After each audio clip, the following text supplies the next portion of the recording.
Bonjour. Dans le parc où je me promène et dans la région dans laquelle j'habite, il y a eu une tempête ces derniers jours et les personnes qui gèrent le parc, les bénévoles qui gèrent le parc sont venus nettoyer un arbre qui s'était effondré, qui s'était un petit peu déraciné, même complètement déraciné. Et quand on passe devant ce spectacle où on voit toutes ces bûches qui sont taillées de plus en plus petites dans leur taille jusqu'aux branches, voire même à la sciure, euh, ça m'a permis de voir qu'il y a quelques jours, ce qui est là au sol, ces composants, étaient en fait un arbre gigantesque, peut-être 10, 12, 15 mètres, peut-être avec sa réalité, avec ce qu'il pouvait représenter pour nous humains, et je trouve ça intéressant. Et maintenant, on le voit que quelques jours après, il n'est que, entre guillemets, des bouts de bois de tailles différentes, de tailles de plus en plus petites, jusqu'à des branchettes, jusqu'à de la sciure.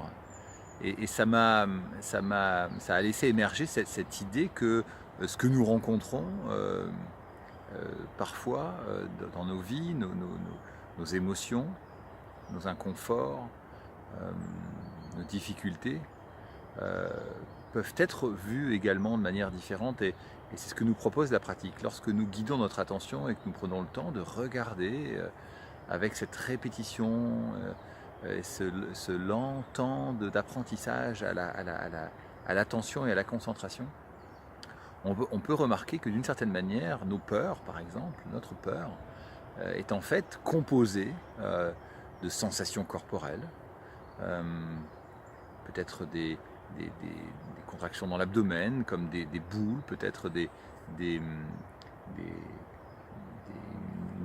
gorge qui se serre, peut-être des vibrations, peut-être des tremblements. La peur est aussi composée peut-être de pensées.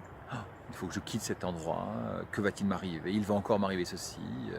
Et peut-être d'autres composantes. Et d'une certaine manière, nous prenons conscience que la peur est en fait un phénomène composé de d'autres petits phénomènes. Euh, et cela nous apporte plus de discernement. Euh, nous voyons que la peur peut émerger et peut disparaître, et ça nous le savons d'une certaine manière. Nous, intellectuellement, nous savons ça.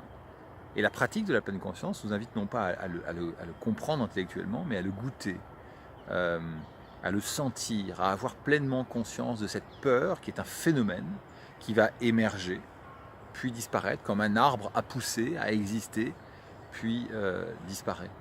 Et, et cette pratique de la pleine conscience nous permet, avec le temps, de faire preuve de plus de discernement, peut-être plus de lucidité dans ces moments, notamment avec la peur, et peut-être gagner en liberté.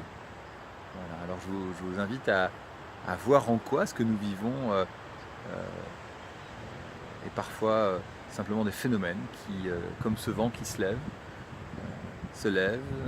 existe et puis disparaît. Voilà, je vous souhaite une belle pratique et à bientôt.